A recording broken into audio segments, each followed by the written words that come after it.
नमस्कार, स्वागत है आप सभी का। कैसे हैं आप सभी लोग? उम्मीद करते हैं कि आप सभी बहुत अच्छे और स्वस्थ होंगे।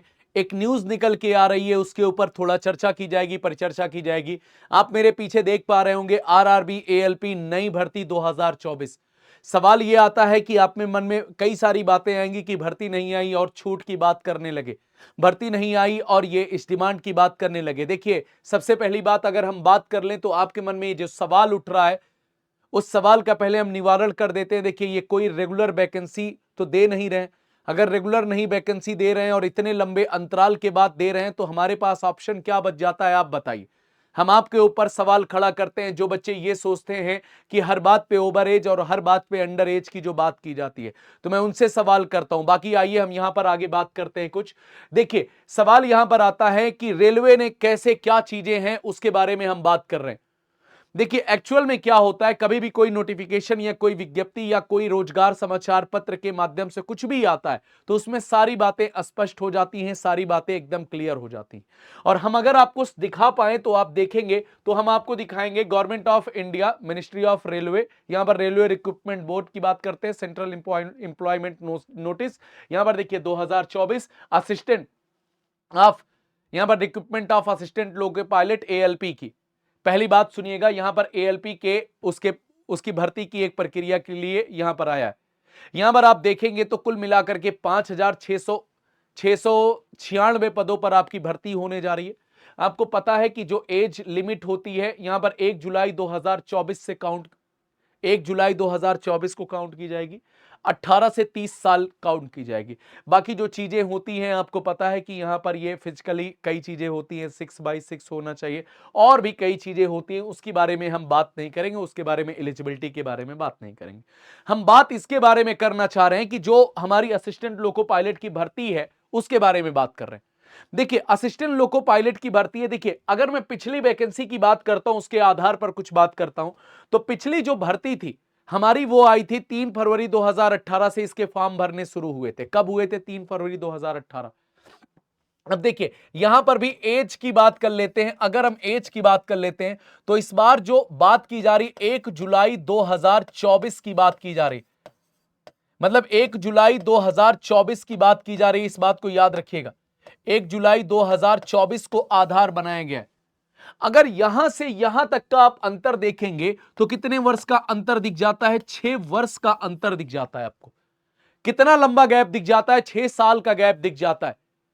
और आपको मालूम है, या तो आप वैकेंसी को रेगुलर कर दीजिए या तो फिर आपको यह चीज को फेस करना पड़ेगा। आपको एज में छूट देनी पड़ेगी। ये हमारा अधिकार बन जाता है।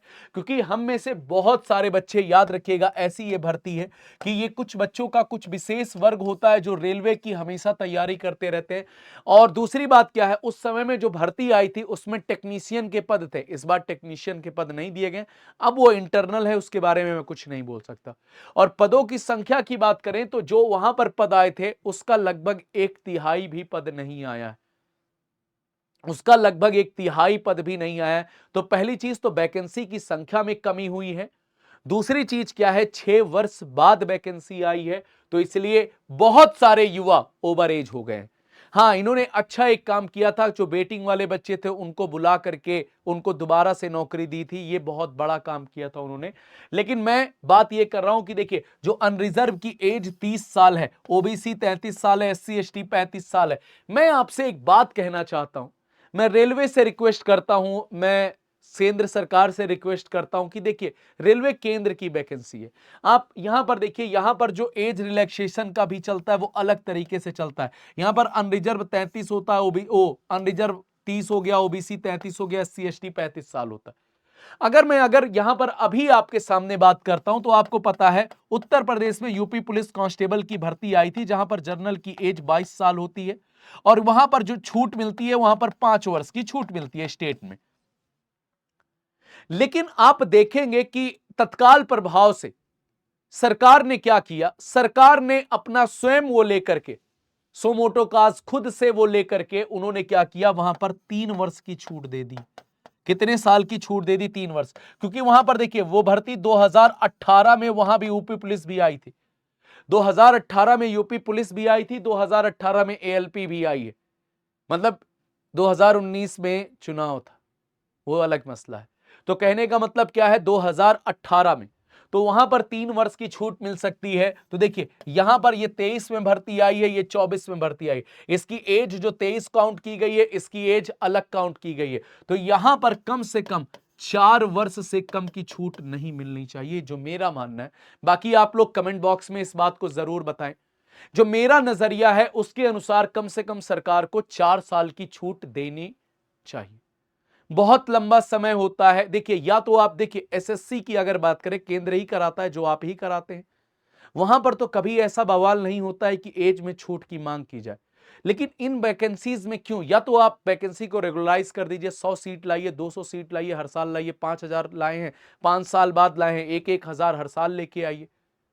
लेकिन आप वो नहीं करना चाहते क्योंकि आपको रेगुलरिटी उसमें मेंटेन करेगी, हमेशा कुछ इंप्लॉय की जरूरत पड़ेगी, कुछ स्टाफ की जरूरत पड़ेगी जो उन परीक्षाओं को रेगुलराइज करेंगे। लेकिन आप चाहते हैं कि 5 साल 6 साल बाद आए, तो 5 साल 6 साल बाद ला रहे हैं तो बवाल भी तो आप कर रहे हैं। तो उससे कितने बच्चों का भविष्य चौपट हो जाता है, कितने बच्चों का जीवन अंधकार में चला जाता है इस कारण से। तो मैं खास करके रेलवे से और केंद्र सरकार से गुजारिश करूंगा कि कम से कम 4 साल और 5 साल तक का कम से कम एज रिलैक्सेशन दिया जाए। और ये लंबे समय से मांग चल रही थी, क्योंकि भर्ती बहुत लंबे समय से सुनाई दे रहा था कि अब आएगी, अब आएगी, अब आएगी। तो हम कुल मिलाकर के यही बात आपसे कह रहे हैं, और ये मजाक ना बने बच्चों के साथ।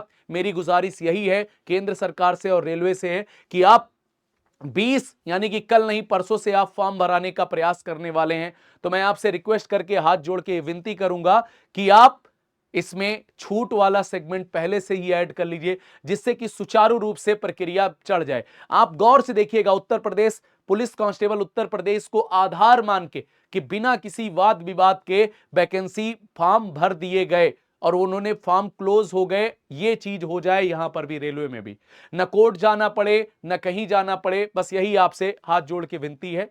बाकी आप बने रहिए, चैनल को सब्सक्राइब करिएगा। Thank you. जय हिंद, जय भारत। अगर कुछ आपके सजेशन हो, कमेंट हो, तो जरूर कमेंट करिएगा। एक छोटा सा प्रयास आप सभी के लिए। जय हिंद, जय भारत।